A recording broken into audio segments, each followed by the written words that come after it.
Boa noite, pais. Boa noite, convidados todos. Eu sou Elza, sou orientadora educacional aqui do colégio. E hoje nós temos assim um trabalho muito especial no projeto Reverberar. Temos uma convidada especialíssima para falar sobre um assunto que é de interesse de todos.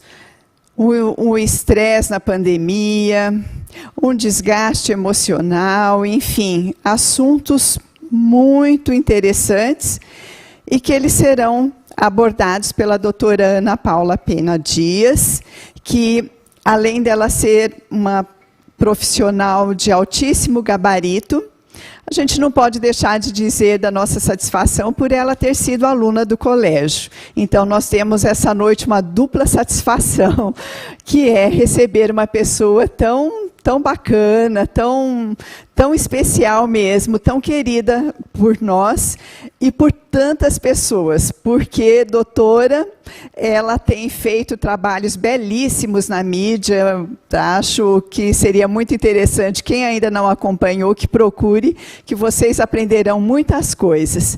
Então, doutora Ana Paula, seja muito bem-vinda. Antes de eu passar a palavra para a doutora, eu vou também apresentar a Angélica, né? Que vocês também já conhecem, mas ela é a nossa coordenadora pedagógica. Trabalhamos aqui no colégio no Ensino Fundamental 2 e Ensino Médio. Então, doutora, antes que a gente faça aqui a nossa primeira colocação, muito bem-vinda, doutora.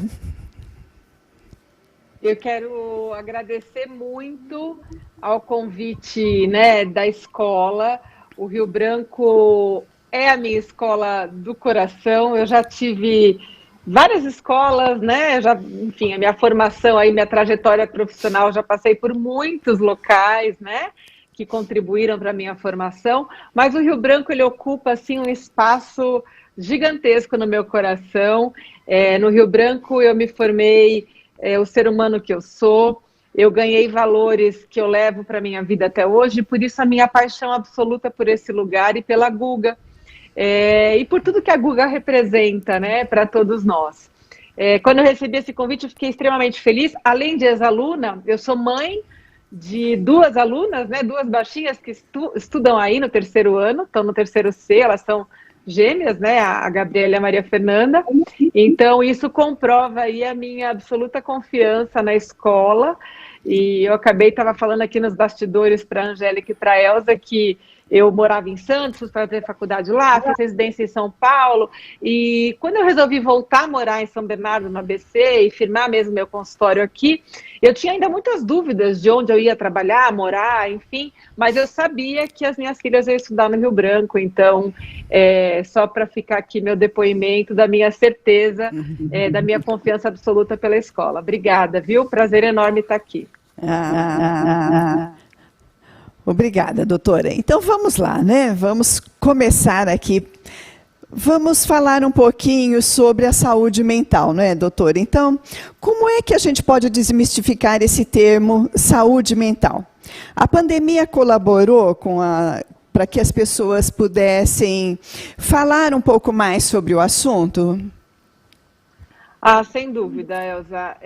Até um tempo atrás, né, existia um preconceito muito grande sobre esse tema de saúde mental. Então, quem procurava ajuda e se mostrava frágil do ponto de vista da saúde mental, era visto realmente como alguém fraco, alguém que não deu conta das suas questões, alguém que tem falta do que fazer, né? Então, tinha muito isso, e ainda tem, tá? Não é que tudo isso melhorou e não é hoje um mar de rosas, não. Mas, pelo menos, a pandemia, como houve um sofrimento mental muito maior, né? A gente sabe que a Organização Mundial de Saúde, ela trata as questões emocionais como a nova pandemia, né? A depressão e a ansiedade vem aí seguindo o coronavírus, porque é o que vai ficar de tudo isso que a gente está vivendo. O medo, a tristeza, a depressão, a ansiedade. Então, de uma certa forma, a gente precisou começar a falar sobre isso. Aquelas questões que antes a gente tinha receio, tinha vergonha, não falava, achava que as pessoas, o que vão pensar de mim, porque eu faço um tratamento com psicólogo, com psicoterapia, porque eu tomo um antidepressivo. Então, de repente, as pessoas começaram a falar mais sobre isso, né? A própria questão aí das redes sociais, das mídias sociais, lives, trouxeram muito essas questões à tona e as pessoas começaram a ver que poderiam falar disso de uma forma mais natural. Que bom que houve esse movimento. Acho que a pandemia ela trouxe muitas coisas positivas, né? E talvez a forma mais natural de tratar a saúde mental talvez tenha sido um dos grandes ganhos da pandemia, sem dúvida. Obrigada, Ana. Boa noite. Então, eu sou Angélica, como a Elza me apresentou. É um grande prazer ter você aqui com a gente. E eu queria aproveitar e te fazer mais uma pergunta, né? A gente percebe aqui na escola, e inclusive conversando com as famílias, que algumas crianças e adolescentes têm apresentado alguns sintomas de ansiedade durante esse período de quarentena, de isolamento social, a falta dos amigos.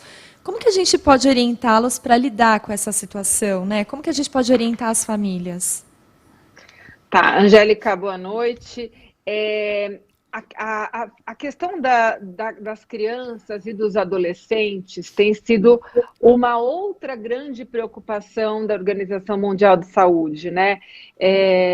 Porque realmente, se tem um grupo social que sofreu demais e está sofrendo ainda com a pandemia, são as crianças e adolescentes, né? Porque os adultos, de uma forma ou de outra, foram mantendo aí ou retomando a sua vida produtiva, de trabalho, de amizades e tal. Mas a rotina da criança que se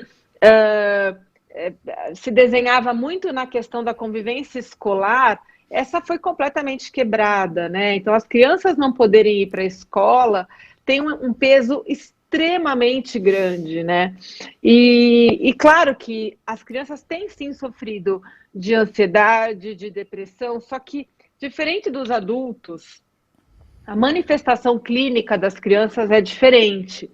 Os adultos, eles não estão se sentindo bem, muitas vezes eles manifestam isso com palavras, o adulto ele consegue dar nome para aquilo que ele está sentindo. Então ele fala, eu estou triste, eu estou angustiado, eu estou ansioso, eu estou irritado, né? O adulto ele consegue ir, de repente, falar um palavrão para o seu cônjuge ou para um familiar, enfim. Ele consegue manifestar de uma forma mais certeira, digamos assim. A criança e o adolescente, a gente precisa estar muito mais atento, porque a criança e o adolescente, eles manifestam essas dificuldades mentais com uma sutileza muito maior. Então, a gente tem que estar muito atento ao comportamento da criança e do adolescente, né? Então, as crianças que têm mudanças, por exemplo, no seu hábito alimentar, crianças que estão comendo demais ou comendo de menos, a gente está vendo um alto índice de obesidade, né? Então, muitas crianças e adolescentes comendo muito. Isso é um sinal indireto de ansiedade. Comendo. Claro, tem a questão de estar mais em casa, mas tem uma coisa aí na linha da compulsão que a gente tem que ficar atento. Mudanças de rotina de sono, né? Então, crianças e adolescentes que estão... claro que todo mundo mudou aí um pouco, né? Quando estava na escola, a gente tinha aquela rotina de horário muito mais rígida. Agora, com aula em casa, a gente sabe que as rotinas estão mais flexíveis, mas, apesar disso, tem criança que está com insônia, crianças que não iam para a cama dos pais e passaram a ir, crianças que passaram a fazer xixi na cama, ou crianças que querem dormir demais, adolescentes que querem passar a tarde toda dormindo, todo o tempo livre eles querem dormir e não estudar. Então, mudança de hábitos de sono, mudanças de comportamento, agressividade, irritabilidade, enfim, tudo isso a gente precisa ficar muito atento E se a criança apresentar alguma mudança, né? Eu estou achando que meu filho está diferente, eu tenho que ligar aí o sinal de alerta, eu tenho que ligar o sinal vermelho e eu tenho que procurar ajuda, né? A primeira coisa, claro, é óbvio que em algum grau todos estamos irritados, ansiosos, tristes, né, na expectativa do que vai ser tudo isso. Mas se isso passa o limite daquilo que é normal para aquilo que é um pouco patológico, né? Se eu começo a invadir a inteira, eu preciso buscar ajuda profissional, sem dúvida alguma. Então, o primeiro passo, claro, é tentar identificar o que naquela criança está causando isso, naquele adolescente, e se for possível, conversar sempre que der, né? A família, a presença dos pais próximos, conversando, nunca num tom de crítica, mas num tom de acolhimento, é sempre esperado, muito bem-vindo e tem que ser feito. Mas se eu estou vendo que eu não estou dando conta, buscar o quanto antes ajuda profissional, tá? Existem psicólogos fantásticos que estão fazendo atendimento online, inclusive, atendimentos mesmo de crianças, mesmo primeira consulta, no caso, inclusive, psiquiatra, neuropediatra, enfim. Mas precisa procurar ajuda, tá? Não pode deixar a coisa correr solta, porque tem muitos transtornos mentais surgindo e transtornos mentais graves, então a gente tem que ficar muito atento. Ótimo, doutora. Então, assim, na linha do que você colocou até agora, o medo, a raiva, a angústia, são sentimentos muito negativos, né? Então, é um caminho a sua colocação até o momento para que esses sentimentos sejam amenizados? Como é que se pode trabalhar para que isto seja mais leve ou mesmo evitado que eles aconteçam? Elza, de lidar com as sensações ruins, né? É muito individual, né? A nossa capacidade de resiliência, a famosa resiliência que a gente fala, né?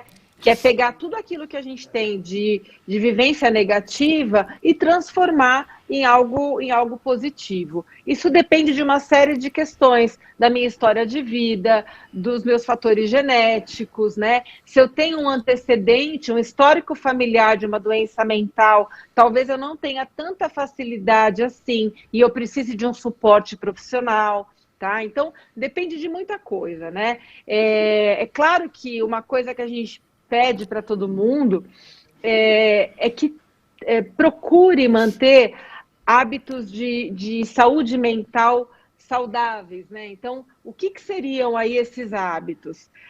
Procurar dormir bem. Então, o sono, ele tem um papel regulador incrível na saúde mental, né? Ninguém consegue estar se sentindo bem, né? Se alguém aqui não dorme bem, ninguém fica tranquilo, ninguém acorda bem disposto, fazendo as suas atividades como, né? Não, todo mundo fica irritado, fica cansado, fica mais angustiado, mais ansioso, mais depressivo, enfim. Então, o sono, cuidar do sono é uma coisa primordial. E na questão do isolamento, com a mudança de rotina, a pandemia e tal, muita gente não está cuidando do sono. Ou está dormindo demais, ou está dormindo de menos, tá? Outras questões, né, que aí vale mais para os adultos. A questão da ingesta alcoólica, muita gente fazendo abuso de álcool, né? Então, as pessoas que bebiam aí esporadicamente, bebiam só aos finais de semana, acabaram aumentando aí essa ingesta para outros dias da semana. E a gente sabe que o álcool está diretamente ligado a transtornos mentais, a ansiedade, estresse, depressão, irritabilidade e tal. Talvez não no momento que você está bebendo, mas no pós, né, que seria aí no momento da ressaca, tá?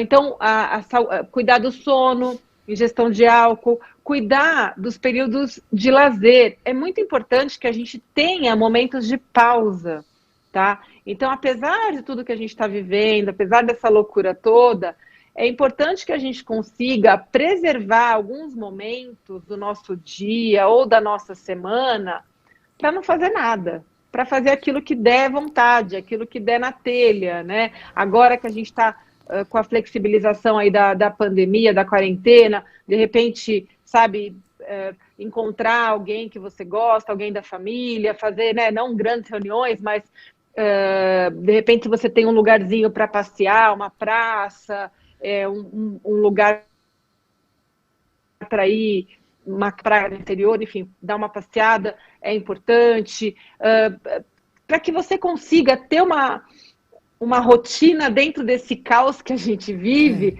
mas que possa te deixar com forças para ressignificar todo o sentimento negativo que a gente vive, que na verdade ele está posto, né? Assim, o medo, a angústia, a tristeza, ela está aí, ela existe. Ninguém está feliz com o que a gente está vivendo.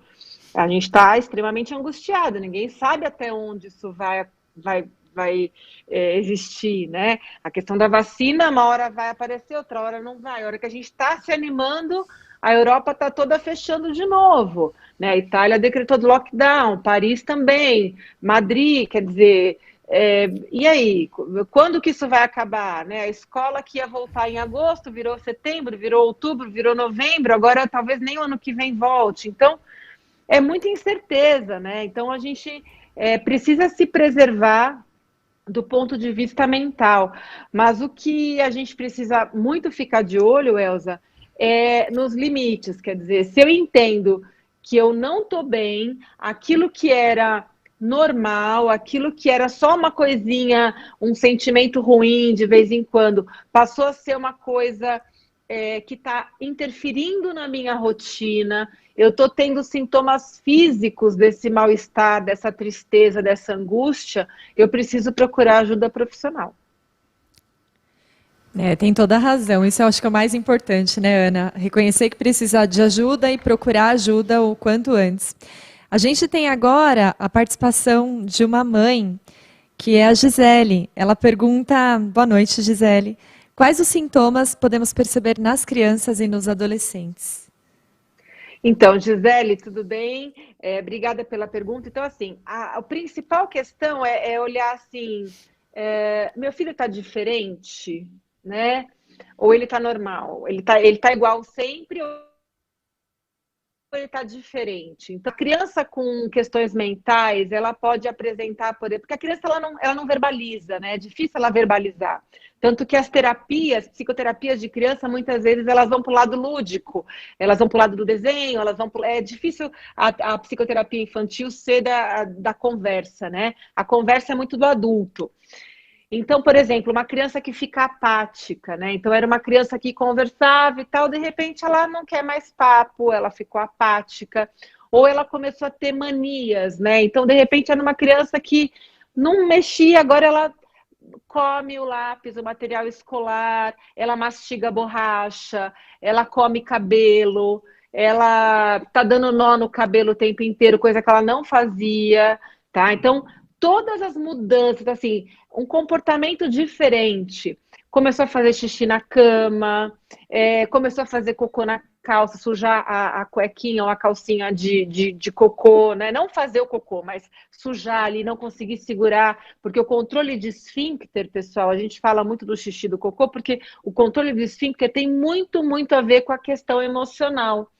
Então, perder um pouquinho de sujar a cueca de cocô ou de xixi é um sinal que pode ser preocupante, tá? Mudança de padrão de sono. Então, era uma criança que antes dormia tranquilamente no seu quarto, agora toda hora quer vir para o quarto dos pais, né? Começar com essas mudanças. A questão da alimentação, né? Então, essa coisa da compulsão, né?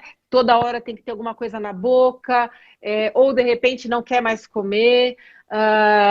Perceber a questão até do ganho de peso. Então, todas essas questões apontam para algum distúrbio mental e a gente precisa ficar atento, tá? Porque a criança, Que bom, é uma boa notícia, a criança ela responde muito bem aos tratamentos psicoterápicos, tá? A criança, diferente do adulto, né? Nós que somos adultos, a gente fica lá, meu Deus do céu, meses e meses e anos e gasta um dinheirão com terapia, porque nós temos ali as nossas... Adulto é o bicho teimoso, né? A gente acha que tá certo, acredita e tal. Mas um bom psicólogo, às vezes em 3, 4 meses, ele dá conta do recado, assim, é muito legal. Se a criança não tem um transtorno de desenvolvimento, não tem um transtorno do espectro autista, a criança não tem uma depressão instalada, não tem um transtorno de ansiedade, é só uma questão ali pontual, nossa, resolve rapidinho na terapia. Então, a gente não pode perder tempo, tá? E Ana, deixa eu aproveitar e perguntar mais uma coisa, né? A gente acompanha bastante o seu trabalho e uma das suas lives você falou sobre neuroplasticidade e particularmente é um assunto que eu gosto muito, né? Você pode compartilhar um pouquinho com a gente? Sim, a neuroplasticidade, né, ela é muito interessante nas crianças também. A neuroplasticidade, pessoal, é a nossa capacidade, né, neuronal, né, de formar novas conexões, novos caminhos. Tem muito a ver com o aprendizado, né? Aprendizado que pode ser esse aprendizado escolar, tá? Mas pode ser o aprendizado para nós adultos, teimosos que somos, que achamos que está certo fazer de um jeito, mas de repente você pode ver que um outro caminho pode ser bastante interessante. E com isso a gente consegue resolver traumas, a gente consegue resolver questões emocionais que estão lá enraizadas. A própria neuroplasticidade pode resolver, de repente, uma sequela de um AVC. Então, eu tenho um AVC e um lado do meu corpo. Eu vou dar esse exemplo que eu acho que é bem fácil da gente entender. Eu tive um AVC, né? A gente falou a semana passada toda, quem me segue no Instagram, eu cansei de falar disso, mas falo o quanto precisar, porque AVC é um tema que a gente precisa falar. Segunda principal causa de mortalidade no mundo, principal causa de incapacidade, enfim. Eu tive um AVC, fiquei com uma sequela, tá? Com a reabilitação, fisioterapia, fono, terapia ocupacional, psicologia, eu vou reabilitando e eu vou fazendo com que outras partes do meu cérebro vão fazendo a função daqueles neurônios que morreram com o AVC, tá? Então, a neuroplasticidade é a capacidade dos meus neurônios, das minhas células nervosas, em criar novas conexões, novas sinapses, ganhar força, né? Ganhar músculo, tá? Então, a neuroplasticidade é isso. E o aprendizado, a escola tem tudo a ver, por isso que as pedagogas, as psicopedagogas amam esse assunto neuroplasticidade e eu aprendo muito com vocês. Então, Ana, nossa, é muito bom ouvir você falando sobre um assunto que é de interesse de todos nós, né? A gente tem que se preocupar com isso. E já que você comentou que o assunto, né, desta semana foi o AVC, você poderia comentar conosco se existe alguma forma de prevenção? Tá, o que eu quero deixar de recado aqui para o AVC, pessoal, é o seguinte: para a gente prevenir o AVC, né, que teve uma campanha muito grande aí, mundial, no mês de outubro, dia 29 de outubro foi o Dia Mundial de Prevenção do AVC, e aí por isso até que eu fui em algumas mídias para falar sobre isso. Como que a gente previne o AVC? Cuidando dos nossos fatores de risco. Então, a gente não cansa de bater na mesma tecla, tá? Ai, Ana, mas que saco, todo médico só fala isso, que é para fazer atividade física, para perder peso, para parar de fumar. Pois é, pessoal, eu adoraria, juro para vocês, eu adoraria que tivesse uma pílula mágica que a gente tomasse e que pudesse prevenir as coisas, mas não existe. Então, vamos falar o que tem a ciência até hoje. Obesidade é um grande fator de risco para o AVC. Tabagismo, bebida, pressão alta, precisamos combater pressão alta. Não basta tomar remédio para pressão alta, você tem que passar no médico, fazer exames, fazer controle direitinho. Controlar o diabetes, tá? O diabetes também é muito importante. Colesterol alto e o sedentarismo. O grande mote aí da campanha desse ano foi o combate ao sedentarismo. A gente precisa se mexer, a gente precisa se movimentar, tá? Nem que seja fazer ginástica na varanda de casa, tá? Mas precisa fazer. Ah, mas Ana, as crianças estão estudando em casa, não dá tempo. A desculpa de todo mundo é que não dá tempo, né? Não dá tempo e tal. Gente, sem essa, por favor, tem aula online de graça, tá? Tem ginástica funcional, tem yoga, tem um monte de coisa. Você precisa se organizar e precisa fazer alguma coisa, tá? Dessa forma, a gente consegue prevenir o AVC. Não é garantia, mas a gente consegue reduzir bastante o risco. Aí vamos lá, a segunda pergunta. E se o AVC acontece, o que eu devo fazer? E aí é uma grande questão da campanha. A gente precisa reconhecer imediatamente os sinais precoces de um AVC e, se ele acontecer, imediatamente ligar para o SAMU 192. Quais são esses sinais, Elza? Se você me permite, eu sei que talvez não seja aí o tema principal. Não, Ana, claro, está do nosso tema. Pode dizer sim, claro. Pode dizer sim, claro. É uma questão social e aonde eu vou, televisão, live, eu paro para falar desses sinais, porque além de ter sido aí a minha tese de mestrado, eu trabalho com saúde pública, eu acho que o nosso papel é esse, é educação em saúde. Então vamos lá. Os 3 sinais que a gente tem que saber reconhecer do AVC. Primeiro sinal, boca torta. Peça para o paciente dar um sorriso, a boca entorta. Primeiro sinal. Segundo sinal, o paciente vai tentar falar alguma coisa, a fala sai embolada, enrolada, eu não consigo entender o que ele está falando, sai enrolada. Terceiro sinal, peço para o paciente levantar os braços e um dos braços cai, não consegue ficar com os braços elevados. Se eu tiver um dos 3 sinais alterados, eu tenho mais de 72% de chance de estar diante de um AVC. Eu preciso imediatamente ligar para o SAMU 192, eu não posso esperar nem um minuto. Por quê? Porque existe uma medicação que é feita no hospital, no ambiente hospitalar, que pouca gente sabe que existe, que é um trombolítico. Esse remédio, ele pode reverter o AVC, só que ele só pode ser dado se ele for feito com até 4h30 do início dos sintomas. E, infelizmente, na nossa cultura, os pacientes chegam muito tardiamente ao hospital.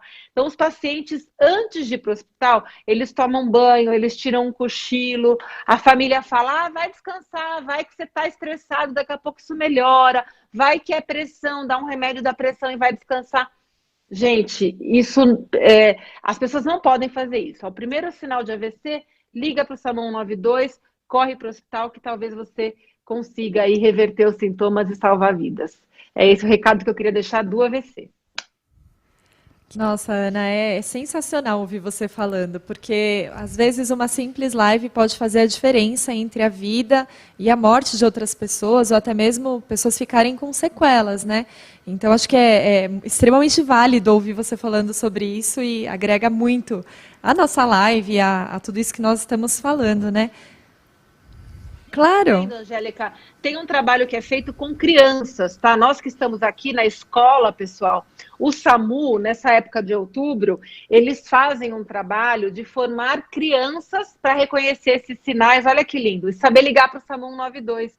Quem sabe ano que vem a gente faz uma campanha aí no Rio Branco para ensinar as crianças a reconhecer esses sinais. As minhas filhas aqui já sabem, também elas estão cansadas de ver live, e elas ensinam para os amiguinhos o que tem que fazer.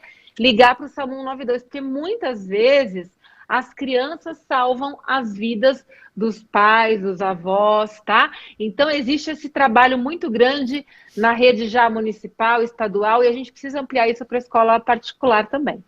Nossa, é sensacional, né? E aí, isso que nos encanta cada vez mais na educação, né? A educação ela tem o poder realmente de mudar o mundo e até de salvar vidas. Vamos falar com o pessoal, sim. Quem sabe a gente coloca isso aqui na escola, vai ser um prazer. E aí, eu queria te fazer mais uma pergunta. De que forma o autoconhecimento, ele contribui para a saúde mental? A gente sempre ouve dizer que o autoconhecimento ele é fundamental para todos os aspectos da nossa vida. Mas para a saúde mental, isso também tem relevância? Olha, eu acho que talvez para a saúde mental ele seja o fator chave, né? Assim, é a questão primordial. Porque se eu me conheço, né? Se eu faço um mergulho profundo dentro de mim, eu estou apta a reconhecer as minhas fragilidades, né? As minhas vulnerabilidades. Tem uma escritora que eu amo de paixão, que eu tô de 4 por ela, que é a Brené Brown. Não sei se vocês conhecem. Tem um documentário dessa mulher na Netflix, que, meu Deus do céu, era minha terapeuta, porque eu faço terapia. A minha terapeuta, eu estava numa questão com ela, não, porque eu tenho que dar conta, porque não sei o quê, barará, barará, e ela catou na minha orelha, porque eu tomo uns puxão de orelha também, e ela falou, você vai assistir esse documentário. E eu não conhecia essa mulher, eu não sei como, eu não conhecia. E eu tô, inclusive tá aqui na minha frente, o livro dela que eu tô lendo, ó, Coragem de Ser Imperfeito, que eu tô lendo mesmo. É maravilhoso. E é isso, né? O documentário na Netflix dela é esse, inclusive para quem quiser aproveitar a nossa live mais ainda, sai daqui e vai assistir o documentário dela na Netflix. E é isso, quando a gente aprende a reconhecer as nossas vulnerabilidades, a reconhecer as nossas imperfeições, aí eu acho que a gente está um pouquinho mais perto de ser feliz, né?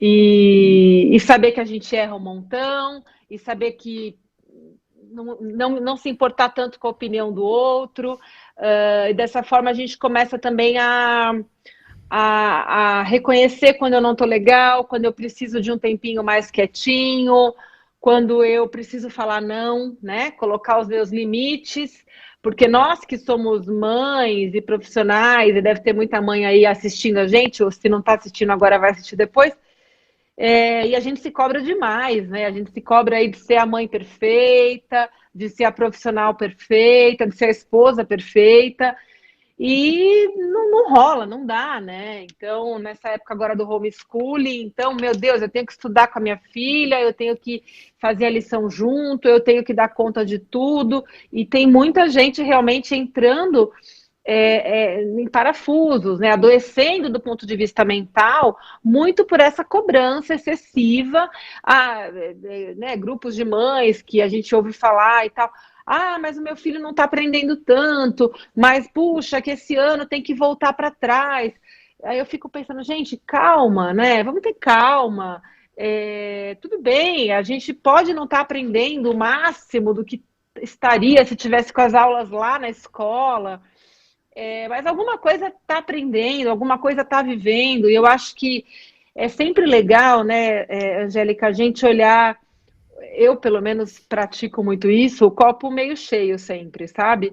E eu acho que se a pandemia trouxe, por exemplo, esse grande problema que foi o afastamento da escola, sem dúvida nenhuma, isso foi muito triste, né? Eu, quando subi ali aquela rua do Rio Branco no Dia dos Professores, eu me emocionei muito, eu chorei no carro, não segurei a emoção, foi difícil demais, né? Dia dos Professores, Dia das Crianças, deu um bolo ali no coração, no estômago, na barriga. Então, se o distanciamento da escola foi um grande problema, a gente teve um outro ganho muito grande, que, por exemplo, foi a aproximação das crianças dentro de casa, né? A convivência maior dos pais com as crianças. Vou te falar por mim e por muitos amigos que eu tenho, eu não tinha esse privilégio de estar próxima das minhas filhas, almoçar todo dia com elas, fazer o almoço, ver o que elas estão aprendendo de perto, ouvir as professoras, o feedback, e está sendo tão rico essa troca. Então, puxa, vamos ver por esse lado também, né? E é isso, acho que a gente tem que sempre tentar ver as coisas pelo lado bom, e não sei até quando isso vai, mas vamos tirar do limão uma limonada, né? Nossa, excelente, Ana. Vamos aqui fazer aqui eu estou achando uma delícia essa nossa conversa. Ela está além de ser uma live, né? Porque nós estamos dentro da casa das pessoas com assuntos muito importantes, falados de uma maneira muito simples e muito rica por quem tem um conhecimento extremo, e isso dá para a gente uma tranquilidade, uma segurança muito grande. Então, assim, muito feliz de ouvir você falando sobre Brené Brown. Nós usamos citações dela aqui nas reuniões, nas nossas reuniões de paz, então isso deixa para a gente a certeza de que a gente está buscando ouvir pessoas que somem aquilo que a gente busca, que é dar tranquilidade aos pais, né? Porque a gente não tem todo conhecimento, nós trabalhamos numa escola maravilhosa, que tem uma preocupação imensa com a formação humana, com o preparo para a vida, mas também com os sentimentos, que é isso que hoje nós estamos fazendo aqui, de uma maneira que eu estou achando assim, muito boa, muito tranquila. Eu tenho certeza que os pais que não puderam nos acompanhar, que busquem depois, porque vai ser assim um benefício muito grande, né? Eu sei que você, Ana, já disse ali atrás, né, falou sobre a qualidade do sono, mas eu queria voltar um pouquinho neste assunto, porque às vezes a gente pega assim, os professores dizem, olha, o aluno está assistindo a aula de pijama, ele costumeiramente tem ficado de pijama, ele quer assistir a aula deitado. As crianças menores que também, por falta até do exercício físico tão importante, como você antes colocou, não tem se exercitado muito, então acaba dormindo pouco. O adolescente acaba avançando à noite aí com outras buscas, com jogos, enfim, outras coisas. O adulto, por conta de tantas preocupações, acaba também perdendo suas noites de sono. Então, como é que você diz para a gente, assim, para confirmar o que você já falou anteriormente, como é que a qualidade, a má qualidade do sono, ela implica nesses grupos? Nossa, que bom que você fez essa pergunta. Excelente colocação, excelente pergunta. Nós estamos falando hoje, a nossa proposta aqui era falar de saúde mental, né?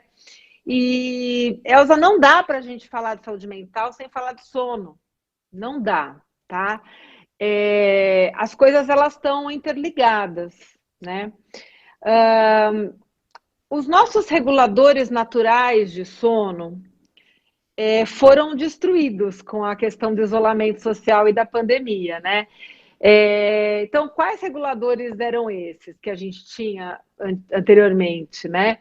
A questão da nossa rotina, de acordar, se trocar e tal, e sair de casa, e sair, se exercitar, se cansar e voltar. Então, quer dizer, depois de tantas horas de vigília cansado, eu ativo o meu sistema de sono, né? Eu não tenho mais isso. Um outro regulador do sono, a questão do sol, a exposição solar, né? Então, o sol, se expor ao sol, é uma forma de inibir a melatonina, que é o hormônio que vai aparecer à noite para eu dormir. Então, a não exposição ao sol, tem muita gente, muita criança que está ficando o tempo inteiro dentro de casa, sem se expor nada ao sol, só se expõe ao sol aos finais de semana. Isso é um erro, né? A gente precisa, a criança tem que tomar um solzinho, tá? Nem que seja na varanda, nem que seja na lavanderia, nem que seja na parte de baixo, na área comum do prédio, na calçada de casa, tem que se expor um pouco ao sol, tá? A questão das telas, né? Como você mesma disse, o excesso de telas está prejudicando muito o sono, porque a quantidade de horas que você fica na frente da tela, do celular, do tablet, do computador, a luz, né, o tipo de luz que sai desses aparelhos, eles inibem também a produção de melatonina, né? Eles atingem as nossas células da retina e inibem a produção de melatonina. Então, e a gente sabe que após uma certa idade, muitas crianças e adolescentes fazem um abuso de telas, né? E aí os pais têm que ter, assim, um rígido controle, mesmo que precise aí se indispor, né? Eu acho que é uma questão de amor mesmo, né? Não é questão de ser maldoso ou carrasco, é questão de amor mesmo, de falar, olha, até essa hora vai, agora acabou, chega, me dá aqui o celular e só amanhã, depois da aula. Essa questão que você falou de pijama, de rotina é fundamental. Quer dizer, vai acordar de manhã, vai escovar o dente e vai tirar o pijama e vai pôr uma roupa. Tem criança até que está pondo uniforme, eu acho ótimo, né? Tem mãe que fala, eu comprei, eu também já tinha comprado todo o uniforme, vai acabar que não vai usar. Mas, enfim, tem muita mãe falando, vai pôr o uniforme, e ok, mas tem que tirar o pijama. A criança tem que entender, né? E quando a gente faz pequenas coisas, como, né, jogar uma água no cabelo, no rosto, e pôr uma roupa, já é uma coisa que o teu corpo, o teu cérebro entende que mudou ali, mudou a chavinha, né? Então, arrumar a cama, né? As minhas filhas, desde 6, 7 aninhos, arrumam a cama sozinha. Então, assim, o fato de ver a cama arrumada e de ter que tirar o pijama já é um sinalizador para o cérebro, agora estou na aula, agora estou na escola, mesmo que seja dentro do quarto, né? Tirar o cobertor, não tem cobertor, na escola não tem cobertor. E você vai pôr um moletom, mas não tem cobertor.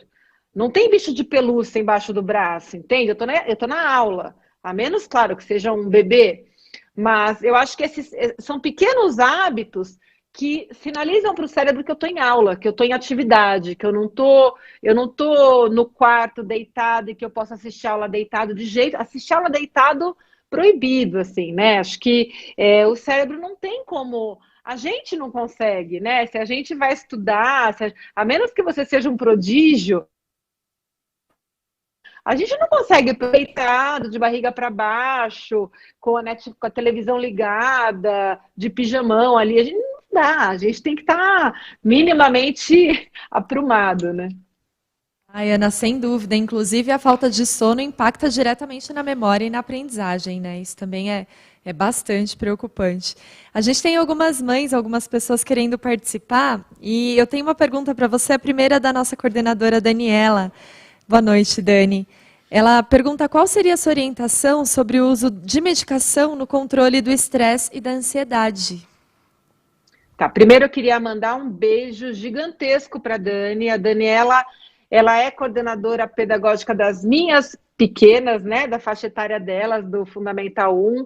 E, nossa, que trabalho, eu tiro meu chapéu, eu não canso de falar para vocês todas, a Vivian, que é minha professora, né, das meninas, a Vivian, a teacher Bruna, todas as outras, mas a Dani, eu falo para a Guga, eu falo, Guga do céu, essas meninas são os tesouros. Eu sempre achei vocês todas incríveis, mas com essa pandemia, assim, eu tiro meu chapéu, desde o primeiro dia da pandemia, o jeito que o Rio Branco se posicionou e deu conta do recado, antes até, pioneiro mesmo, antes das outras escolas, quando as outras ainda estavam fazendo aulinha gravada, Rio Branco já estava com aula online. Hoje tive a oportunidade de agradecer aí, parabenizar o César, o Felipe, o pessoal da informática. Então, fica aqui o meu reconhecimento, o meu beijo carinhoso para essa turma linda.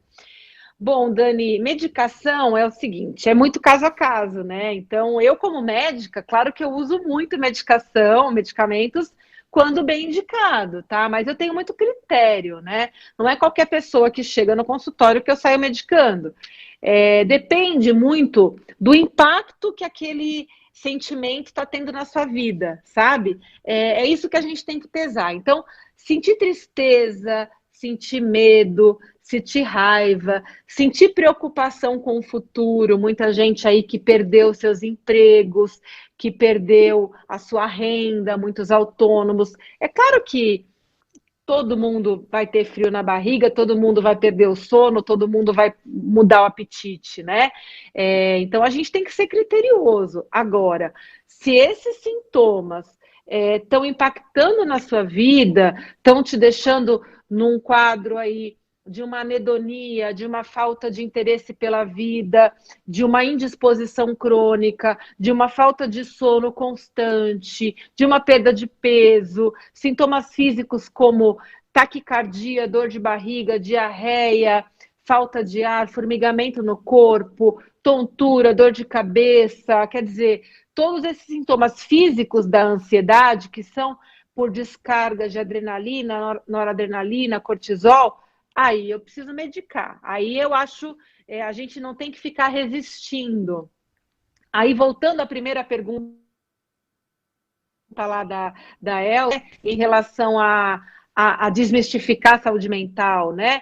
A gente não pode ter preconceito de achar que esses remédios são para loucos, são para pessoas que estão batendo os pinos, que não dão conta do recado. Se for mulher, aí tem os machistas de plantão que falam que é falta de roupa para lavar, né? Falta de trabalho, de cueca para lavar, enfim, a gente ouve cada absurdo. Então, assim, nada disso faz sentido. É claro que se a gente precisa, a gente vai medicar. E durante a pandemia a gente tem sim usado mais medicações. Então, muitas pessoas que nunca foram medicadas agora estão precisando ser medicadas. E agora tem uma outra mãe que pergunta, acho que isso é bastante interessante, como lidar com as birras infantis nessa época de pandemia? Eu acredito que seja a pergunta de muitas famílias. Então, a ela é um comportamento anormal, né?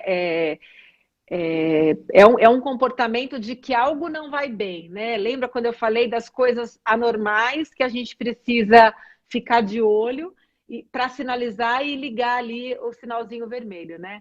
Então, se a criança está fazendo birra, emocionalmente, dentro da sua estrutura ali emocional e cognitiva, alguma coisa não está legal.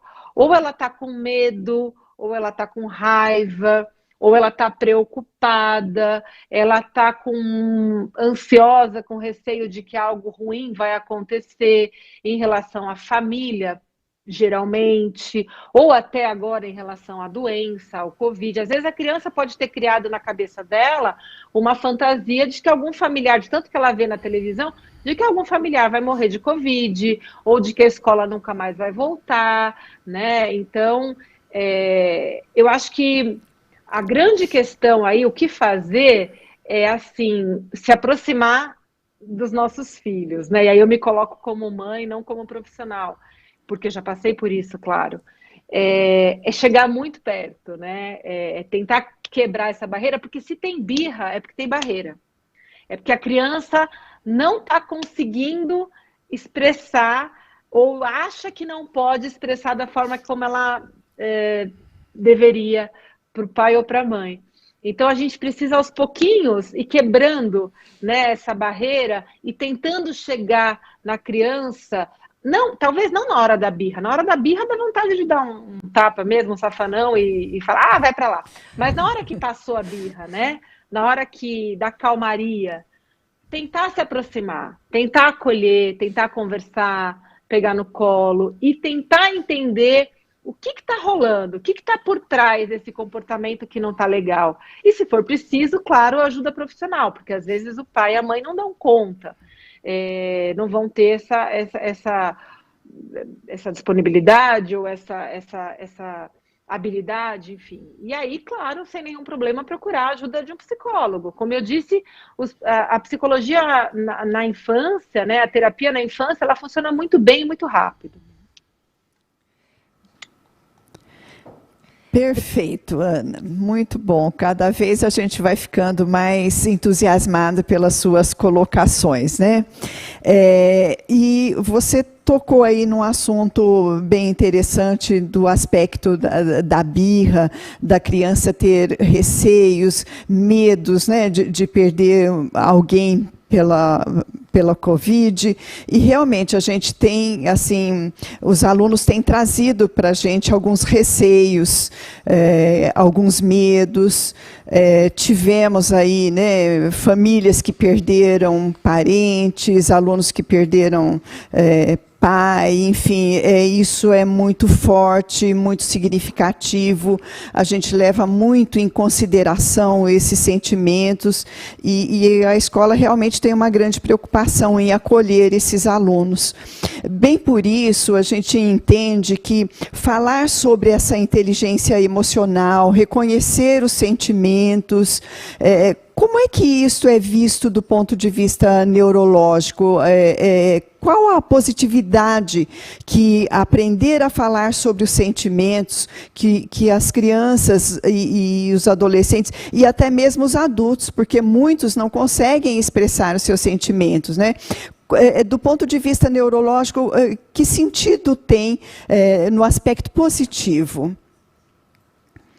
Então, a gente, para responder isso, a gente volta naquela pergunta de vocês a respeito da plasticidade neural, porque isso é um aprendizado. E aprender a fazer isso, né? Aprender a ter, sem dúvida que isso é necessário em qualquer idade. Quanto antes a gente aprende, melhor. Menos sofrimento, menos doença, menos patologia psiquiátrica depois, né? Então, uma criança que sabe se expressar e sabe diferenciar se está triste, irritada ou ansiosa, provavelmente ela não vai ter doença. Claro que não é uma certeza, mas provavelmente ela não deve ter doenças relacionadas à questão mental na adolescência, por exemplo, por saber lidar de uma forma melhor do que aquela criança que se retrai, que não fala, que ao invés de colocar em palavras e em articular as suas questões, ela transforma em compulsão por comida, em a birra, em agressividade, no mau desempenho escolar, né? Em choro, que ela não consegue expressar o que está acontecendo. Então, essa criança ela tem uma tendência maior a uma doença mental, sem dúvida nenhuma. Essa questão de saber falar sobre o que está sentindo e que a gente deve incentivar na criança, no adolescente e nos adultos, tá? Isso vale para nós também, por isso que a psicoterapia ela é muito bem-vinda em todas as fases da vida, quem puder, faça sempre, né?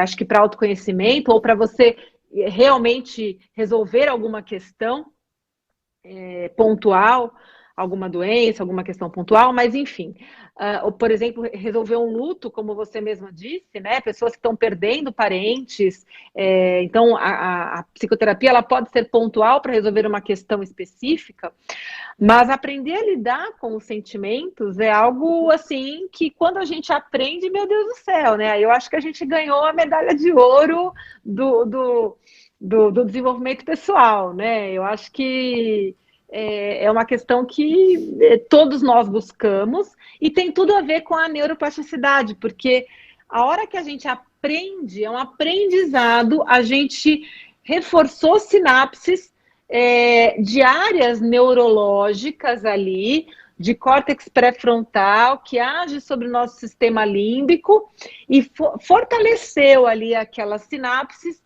E ali eu tenho um aprendizado, ali eu tenho o aprendizado da resiliência, ali eu tenho o aprendizado da articulação do sentimento com a razão. Então, depois que eu aprendo isso, né, e a psicoterapia, ela trabalha muito essa relação do córtex pré-frontal com o sistema límbico, a hora que eu aprendo isso, dificilmente alguém me tira, sabe? É diferente da musculação da academia, que eu faço um mês e depois no outro mês eu tô mochiba de novo, né? Já tô flácida. Não, a psicoterapia geralmente são ganhos muito interessantes e quanto mais cedo fizer, melhor. Ai, Ana, sem dúvida, isso é realmente muito importante, né? E agora a gente tem alguns pais que estão preocupados com a questão dos adolescentes, né? Então, a Priscila, ela pergunta como saber se um jovem está deprimido, e o Fábio também tem a mesma dúvida, né? Como reconhecer uma possível depressão? A depressão nos adolescentes, ela tem acontecido com muita frequência, né? Porque o adolescente diferente, assim, as crianças na idade das minhas, por exemplo, né? As minhas vão fazer 9. Eles têm a questão dos amigos, é legal, mas a questão da família ainda é muito importante, né? Estar com a família é muito legal. Então, por exemplo, as minhas eu já ouvi em casa que, ai, mamãe, nem queria que voltasse a aula para poder ficar mais com você. Né? Ver meus amigos pela câmera já tá bom. Então eles jogam lá o Roblox deles de vez em quando, eventualmente vai dormir na casa de uma amiguinha, aí tá tudo certo. Mas os adolescentes, como em geral, eles se afastam um pouco das famílias, e eles têm a questão de gênero, de identidade, de formar grupos, né, onde eles se identificam mais. perder esse convívio com os seus pares foi realmente mais impactante, né, para os adolescentes. Então, eu tenho alguns pacientes adolescentes no consultório que eu trato por distúrbio de sono, cefaleia, epilepsia, enfim, e que realmente apresentaram quadros depressivos nesse período. Como reconhecer, né? Eu acho que, mais uma vez, é a questão de eles estão diferentes, mudou o comportamento. Em que sentido? Por exemplo, na anedonia, né? A anedonia é aquela falta de vontade, sabe? Quando a gente não quer fazer nada, nada tá bom. Eu sei que adolescente tem um pouco isso sempre, tá? Mas se isso extrapolou, né? Então é um não quer fazer nada, nada. Então, assim, é uma postura de indisposição o tempo inteiro. E aí você, pai e mãe, você pode perguntar para o seu filho adolescente: te falta energia? Né? Porque a anedonia tem muito a ver com falta de energia.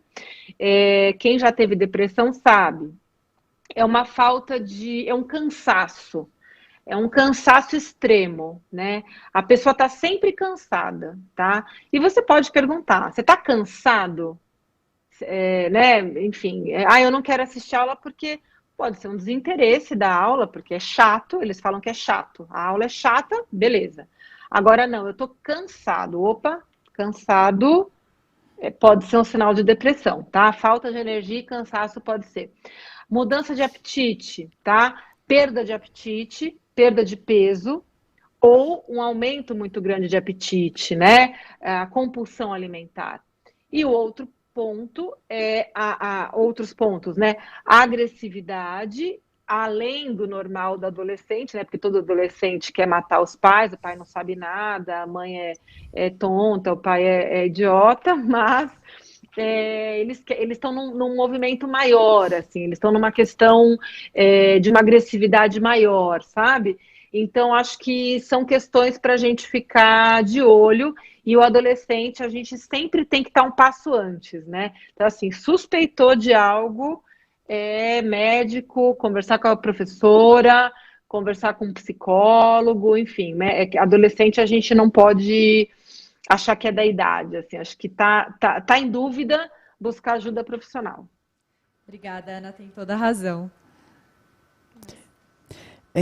Ana, essa sua fala sobre a depressão, ela é extremamente importante para nós, né, da escola, saber olhar, saber ouvir as crianças. E praticamente este ano, os alunos estiveram em casa com os pais, né, e os pais puderam estar tão perto dos filhos como nunca, porque a vida, né, escolar permite que o aluno fique bastante tempo na escola, e às vezes a gente conhece tão bem essas crianças pelo olhar. E o Rio Branco tem essa característica, né? Que bom. E muitas vezes os pais não conseguem ter este mesmo olhar, porque é um olhar de pai, né? A gente viu aí pelas perguntas colocadas agora em relação à depressão, e você muito sutilmente fez um alerta sobre: com adolescente a gente não pode brincar. A gente sabe, até porque você não foi além, mas a gente soube entender, né, o porquê. Mas eu vou querer falar um pouquinho mais, já que a gente está terminando, infelizmente, né, chegando quase ao final do nosso horário, mas eu acho que é muito importante que a gente diga por que a gente tem que estar sempre alerta e atenta aos sinais, né? Eu tinha até aqui uma pergunta mesmo, né? Falando em depressão, quais as principais causas, enfim, né? E se todos estão sujeitos a isso. Mas você já brilhantemente colocou, e a gente fica com a preocupação mesmo dessa depressão ir tão além a ponto de ninguém dar mais conta dela. Então, só para fechar aí o assunto da depressão, Ana, por favor. É um assunto doloroso, né? Porque dói demais ver o filho com qualquer machucado, né? Outro dia minha filha fez um corte no dedo, sangrou. Nossa, mas aquilo me doeu a alma.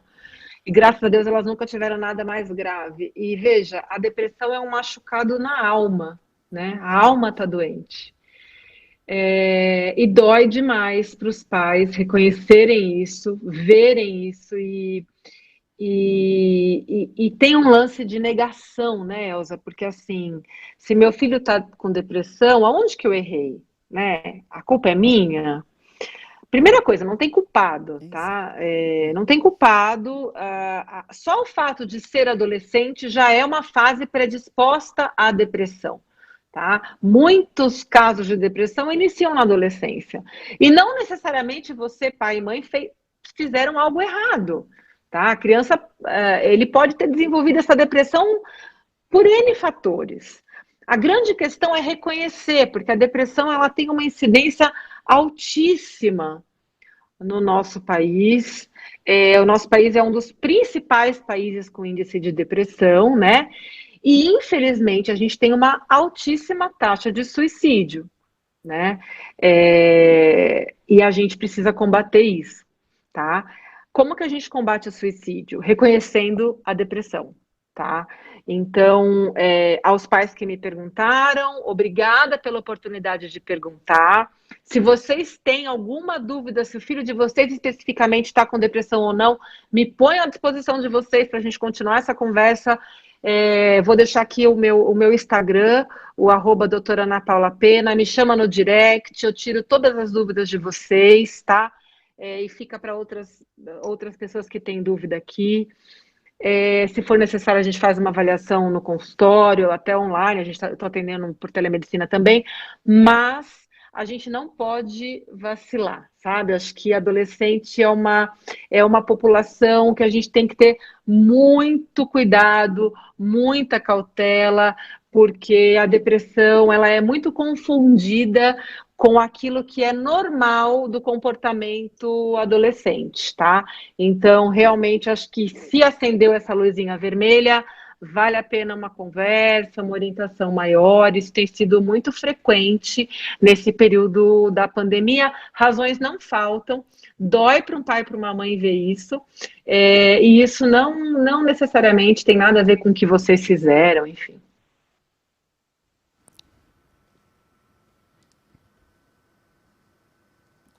Ana, muito obrigada. Realmente é muito doloroso falar sobre essa temática, né? E acho que todos ficam preocupados, porque é um assunto muito delicado e é muito complicado, porque vocês têm medo de pecar pela falta, ou às vezes pelo excesso. Eu concordo plenamente que estar de olho, perceber qualquer mudança e sempre procurar ajuda, sem ficar procurando culpados, né?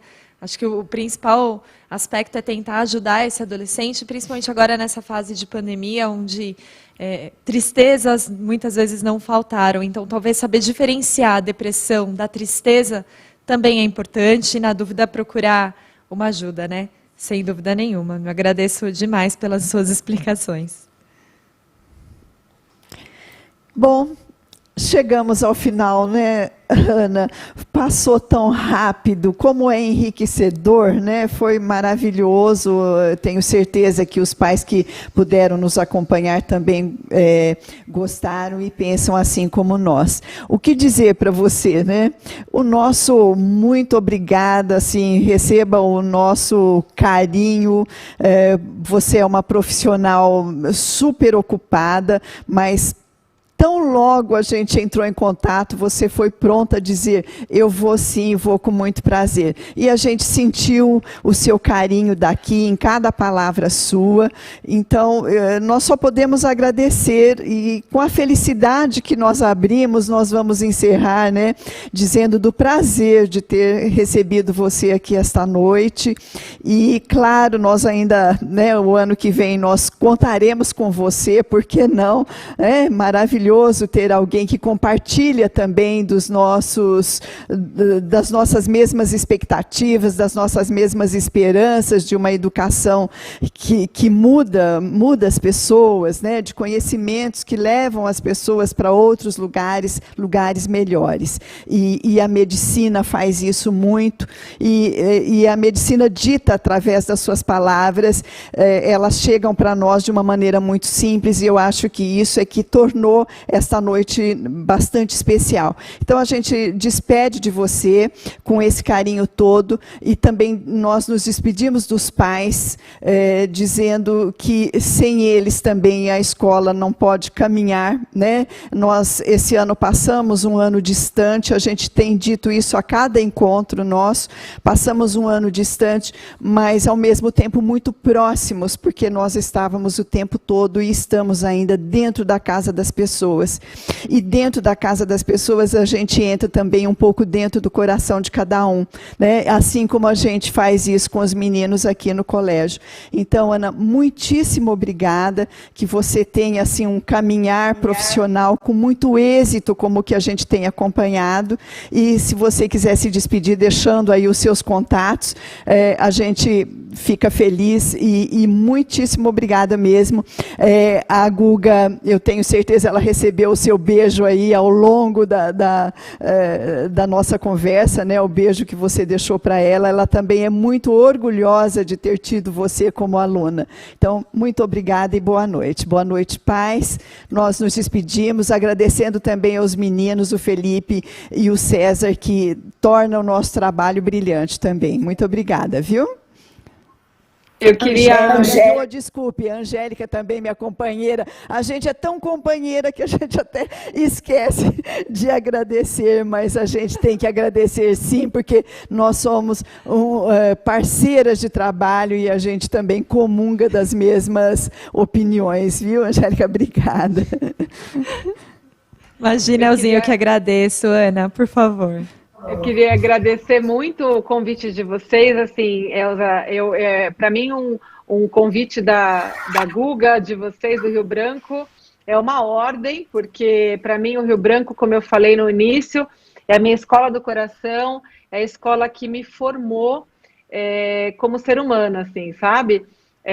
O Rio Branco, ele teve um papel na formação do meu caráter, na formação de qualidades que eu levo para minha vida, que assim não teria outra escola que poderia ter me feito o ser humano que eu sou. E eu sei que o olhar que eu tenho... Eu tive muitas escolas boas depois, sabe? Na minha trajetória, como eu falei, mas o olhar que eu tenho hoje para o ser humano, né, o paciente que está na minha frente, e eu enxergo, e eu sei que eu tenho um olhar diferente, e eu sei que muito do meu sucesso profissional tem sido por conta disso, na minha trajetória, foi por coisas básicas que eu aprendi no Rio Branco. Então, para mim, um convite do Rio Branco é uma ordem. Eu abro a agenda e falo, não, eu tenho que encaixar de qualquer jeito, tá? Então, me chamem sempre que quiserem, que precisarem. Vou estar sempre à disposição. Já saí no outdoor lá, que o César me colocou no outdoor ano passado, com as crianças. E quando a Guga pede qualquer coisa, ela sabe que eu topo. Eu fazia teatro, eu fazia de tudo quando eu era aluna e vou continuar fazendo, tá? Obrigada mais uma vez e foi um prazer enorme falar sobre saúde mental. Quem quiser conhecer mais o meu trabalho, eu estou lá no Doutora Ana Paula Pena no Instagram, tem um consultório aí no RUD, mas lá no Instagram você tem todas as informações sobre os meus contatos profissionais e muito obrigada mesmo. Obrigada, Ana, obrigada, Paz, obrigada a toda a equipe. Elzinha, muito obrigada a você, minha parceira de todos os dias. Foi uma honra, Ana, ouvir você. Obrigada. Boa noite, gente. Boa noite, obrigada. Boa noite. Eu dou tchau para quem dá tchau para ela.